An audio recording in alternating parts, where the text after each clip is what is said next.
Ошондой эле сырттан тамак жегендик, кандай бир ашканалардан тамак жеген адамда ушундай ой пайда болот. Айттым го дейт, менин себебимден. Не кылдың эле? Тамакты бисмилланы айтпай эле бышырган элем дейт.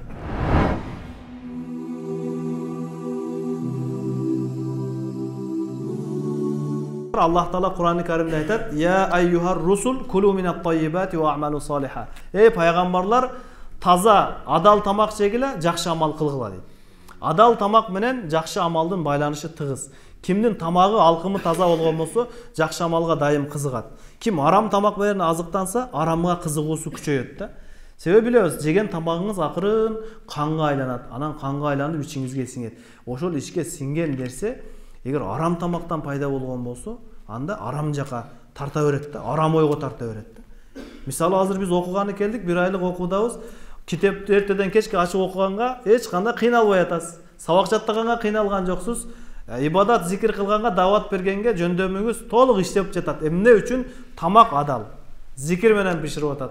Жакшы ниетте биширип атат. Ошону жеп азыктанып, бул иш бизге жеңил болду да. Үйгө барганда, же болбосом сырттан бир тамак, даяр тамак сатылган жерлерден тамак ичсеңиз эмне болот? Ал тамакты даярдап жаткандан максат адал болсо деле акча табыш да. Аны жеп алгандан кийин өзүңүз эле акча тапкыңыз келип кетет да. Азыр мына ушул учурда бизге акча табыш оюбузга да келген жок, туурабы?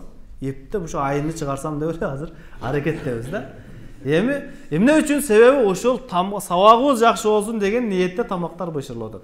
Ошондой эле сырттан тамак жегендик, кандай бир ашканалардан тамак жеген адамда ушундай ой пайда болот да. Дароо экини кантип 4 кылабыз деген ой. Эмнеге? Аны бышырган адам ушул ниетте да. Ошого тамактын биринчи даражасы бар, ал адал арам болушу. Адал тамак жеш керек. Себеби ла ядхулул жаннатта жасадун гузия бил харам. Арам менен азыкталган дене бейишке кирбейт деген хадис бар да. Анан балдарыбызга алып келип аткан шоколадтар, жемиштерибиз ушунда көңүл буруш керек. Кандай ал? Ичинде арам нерсе жокпу? Себеби арам менен чоңойгон дене бейишке кирбейт деген хадис бар да. Буга маани бериш керек. Анан экинчиси такыбалык деңгээлиндеги тамак. Жакшылап зикир менен, Кур'ан менен бышырылган тамакта. Тамактын бир олия бар экен да. Олия аябай анан асманга учат экен. Ибадаттар, дуалары кабыл болот экен. Анан бир күн аялына айтып турду, мына сен сүйүнбөйсүңбү ушундай олиянын аялы болгонуңа депчи. Анан мактанган экен, аялы айтып тур, мен сага көрсөтөм азыр. Сен менин себебимден олия болуп жүрөсүң дейт. Койчу, кантип ушундай болуп калсың деп. Макул деп анан эртеси күнү эрте менен олия тамакты ичип, тамагын жеп, сыртка чыгып эми дуа кылайын десе дуасы кабыл болбойт. Учайын десе уча албайт. Эч кандай бир жылыш жок да, кечегидей эмес. Анан ачуусу келип, не болуп кетти экен, кайсы күнөөмдүн себебинен деп отуруп, ойлонуп отурса, аялы келип туруп, не болду деп. Болбой калды жота депчи.